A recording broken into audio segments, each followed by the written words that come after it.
Hello team, today's challenge is Rook Attack, where we are given two rooks on a standard chessboard, and we're asked to see if one can attack the other. Just a reminder, the rook is the little castle, and that means that it can only go in straight directions. So it could be on A1, that means it can go anywhere along the line of A8, so long as it has a clear path to it, right? Or all the way along the line to H1. It can only go in straight lines, not diagonal at all. Okay. So for this, we have a couple tests, but we really should have more. I'll explain that in a second. To get this done, we can jump over to the code, start doing some stuff where we destructure right out of the bat. We're going to get that letter. It's going to be letter 1 and number 1. And we're going to go rook1 dot split on an empty string. So it just takes everything apart. Okay. With that, we'll copy that to the next line and change all of these ones to twos, just like this. Excellent. And now we can test that.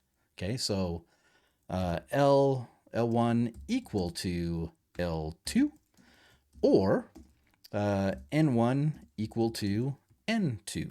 Okay, and that does it. But does it do it well? Okay, and what I mean by that is if I passed in a string of, let's say, ABC, 1, 2, 3, just like this, what would actually do, right?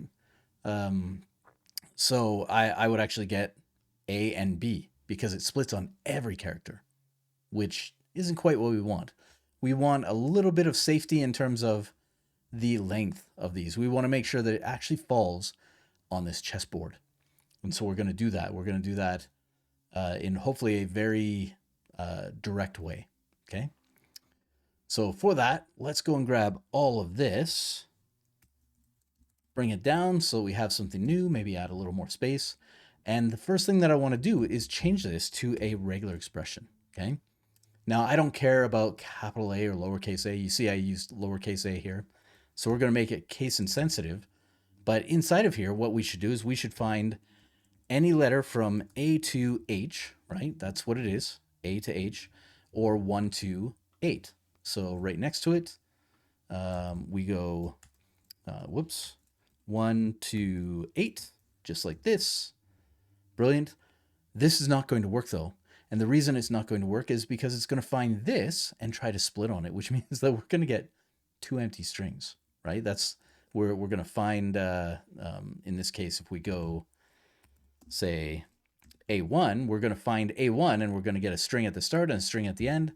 Not really what we want, right? We actually want the A and the 1. So we're going to change this a little bit. We're going to wrap this in brackets, and right before that square bracket, okay, parentheses, square bracket, right before the square bracket, we're going to add a question mark, a back angle bracket, and an equals. This is a positive look behind, right? It's a positive look behind. So we are saying, I want whatever this is, whatever comes after it, to be captured. I don't really care about what's in here, but this thing right here where the cursor is, because we're going to do something similar to this, right here where the cursor is, it must be preceded. It must have an A or an A, B, C, D, E, F, G, or H in front of it. It must have one of those letters. And for a little extra security, we're going to say it must also start with that. So right here, we're going to wrap this one up too. This is going to be that parentheses, question mark equals. Notice that we don't have the back, the angle bracket.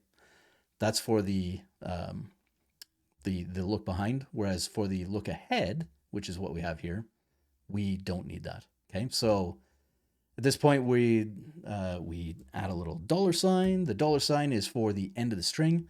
And this is interesting, okay, because what we're doing here is we're searching for this, okay?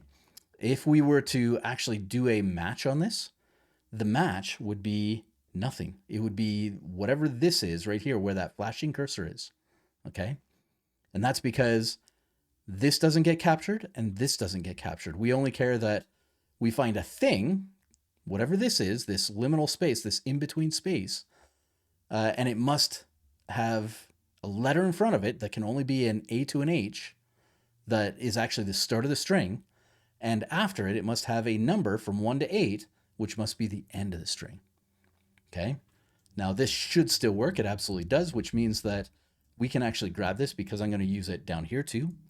I'm going to make a regular expression. So const regular expression equals, pasting it in, and then grabbing all of this, replacing it with the RE, and right here with the RE, okay?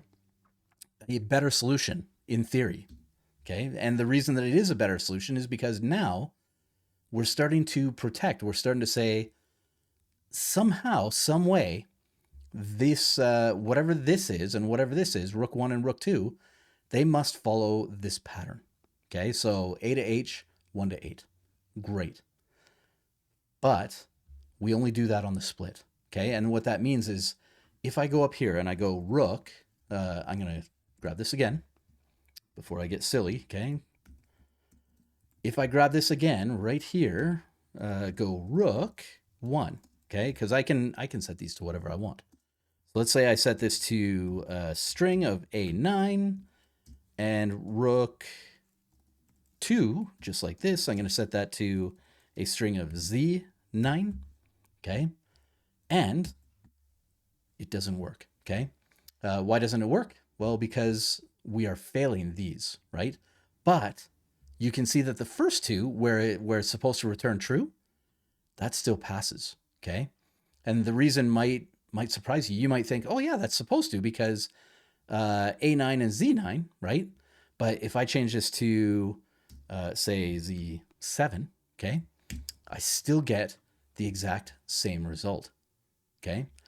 The reason for that is because when I do the split, it creates an array, right? It creates an array which basically has one item. It has A9 for the L1 variable will be A9. The L2 variable will be Z7. The N1 and the N2 will both be undefined. And undefined always equals undefined. It's just how it works. So this always returns true, which is why our second tests don't pass, right?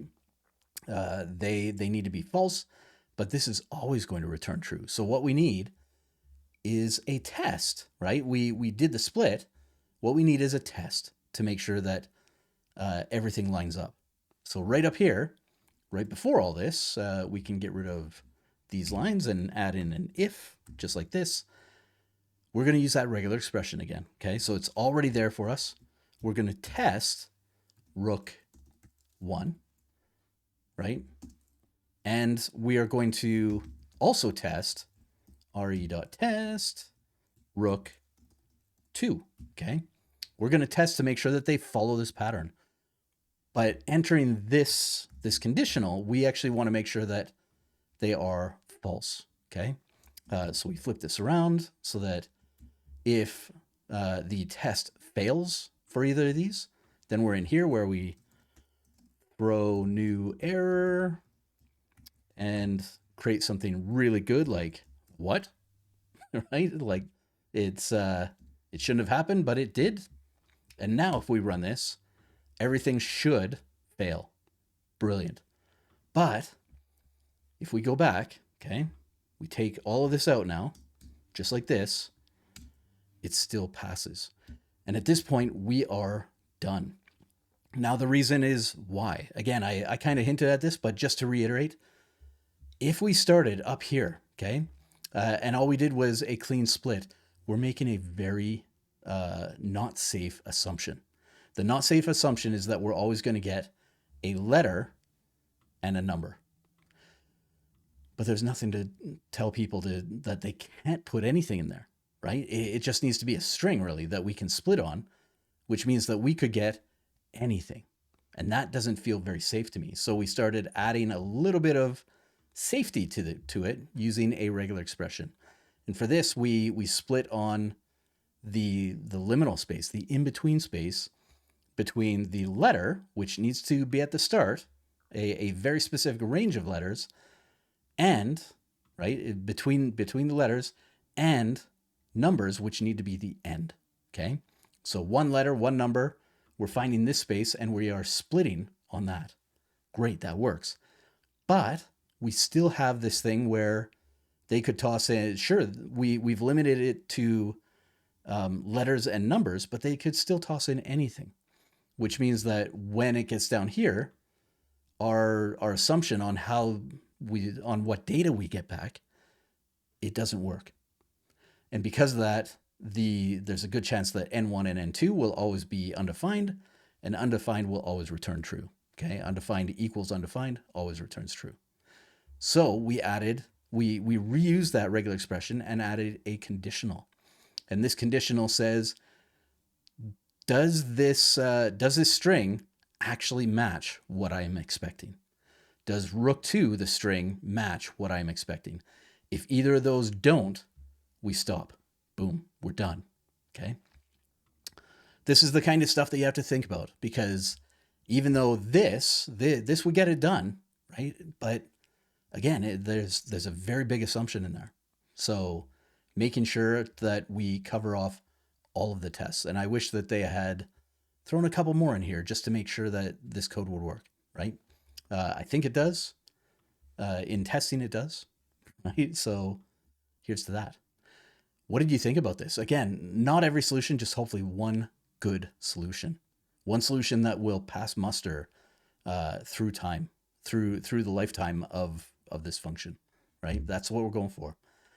Did you like it? Did you hate it? Did you go a different way, right?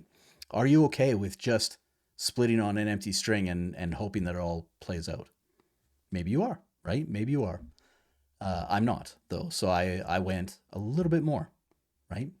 Let me know all that stuff in the comments. Otherwise, for today, this has been Rook Attack, and I will see you tomorrow.